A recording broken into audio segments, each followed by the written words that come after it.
नमस्ते मित्रों, आपसे एक प्रसंग साझा करना था। यह प्रसंग शिवाजी महाराज और उनकी नीतियों से संबंधित है।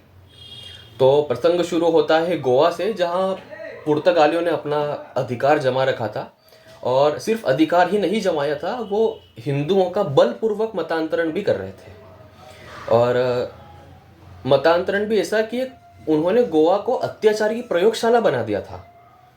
वो तरह तरह के अत्याचार करने के विकल्प ढूंढते थे, आविष्कार करते थे।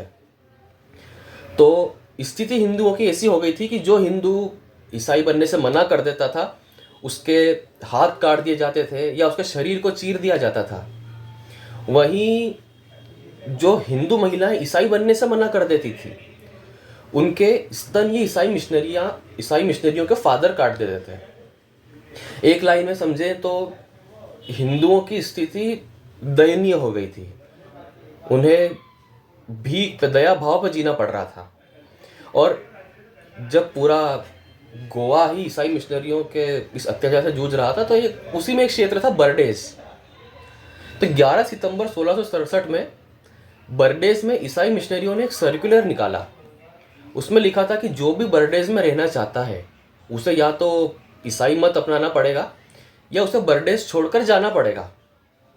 और पुर्तगालियों की क्रूरता, तानाशाही या भय ऐसा था कि वहाँ रहने वाले 10,000 हिंदुओं में से 7,000 तो भय से ईसाई बन गए।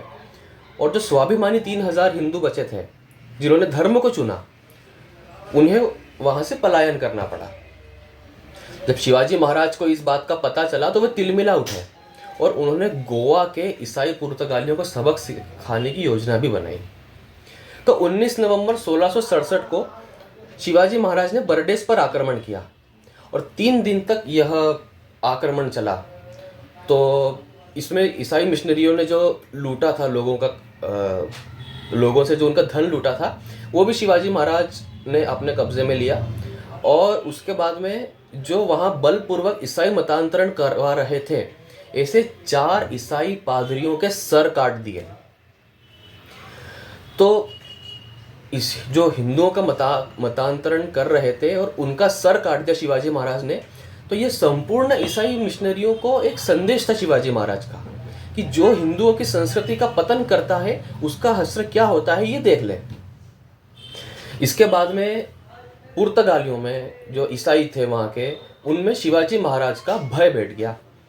इसके बाद 5 दिसंबर को शिवाजी महाराज और ये जो ईसाई पुर्तगाली थे, इनके बीच एक संधि हुई, जिसमें लिखा था कि पुर्तगाली शिवाजी महाराज के किसी भी शत्रु का साथ नहीं देंगे और पुर्तगालियों के कब्जे में जो क्षेत्र है, उसमें हिंदू स्वतंत्रता पूर्वक रह पाएंगे। हिंदुओं पर किसी भी प्रकार का मतांतरण का दबाव नहीं होगा और वह अपनी संस्कृति के अनुसार जीवन यापन कर पाएंगे। तो शिवाजी महाराज को इस पूरे अभियान में ईसाई मिशनरियों का लूटा हुआ 150 मिलियन रुपए का धन तो प्राप्त हुआ। और इसके बाद में ये जो उनका शक्ति प्रदर्शन था शिवाजी महाराज का, इसके बाद से कुछ काल के लिए गोवा में एक शांति काल रहा, जिसमें हिंदुओं का मत परिवर्तन पूर्ण तरीके से रुक गया। और बाद में शिवाजी महाराज ने गोवा के सप्तकोटेश्वर मंदिर का जीर्णोद्धार भी करवाया, जो ईसाई मिशनरियों ने ध्वस्त कर दिया था।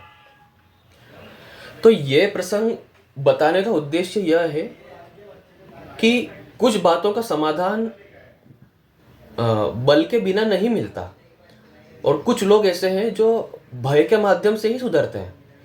आप स्वयं सोचिए कि शिवाजी उन ईसाई मिशनरियों से बातचीत करके समाधान निकालने की नीति पर चलते हैं, तो क्या गोवा को ईसाइयों के अत्याचार से मुक्ति मिल पाती क्या?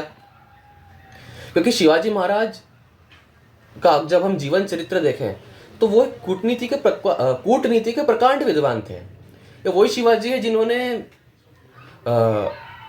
समय आने पर बातचीत की, समय आने पर पत्र व्यवहार के माध्यम से समाधान ढूंढने का विकल्प भी चुना।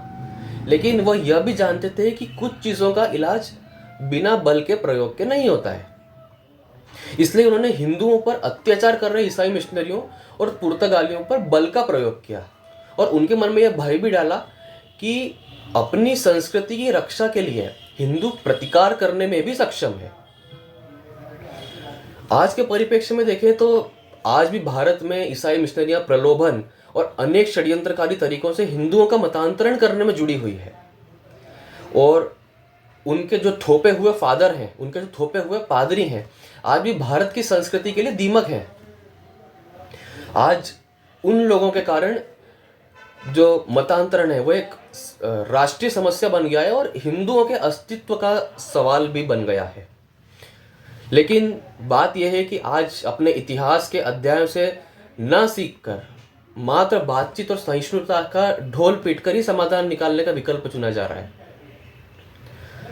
लेकिन आप बताइए कि ये जो विकल्प है बातचीत का या संवाद का, इससे क्या मतांतरण रुक गया है? और क्या गारंटी है कि ये बातचीत और संवाद के माध्यम से ही जो ईसाई मिशनरियों का भारत को तोड़ने और भारत की संस्कृति को समाप्त करने का मिशन है वो न्यूट्रलाइज हो जाएगा?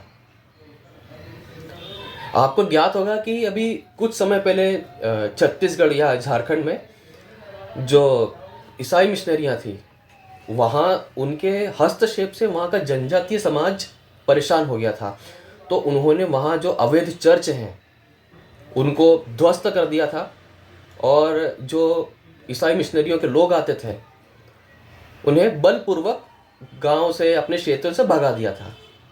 तो इसका परिणाम ये हुआ कि उन गांव में ईसाई मिशनरियों का आना बंद हो गया और ईसाई मिशनरियों के हस्तक्षेप से कुछ क्षेत्र मुक्त भी हो गया। अब इस जो पूरा जो बात है आज की, उससे ये समझ में आता है कि मतांतरण की जो समस्या है उसका उपचार वो ही हो सकता है जो शिवाजी महाराज ने अपनाया था। और दूसरी बात यह है कि जब हम हिंदुत्व की बात करते हैं तो जो हिंदुत्व का पतन करते हैं उनके मन में यह भय बने रहना चाहिए। और शायद इसीलिए लिखा गया है, भय बिनु होय न प्रीति।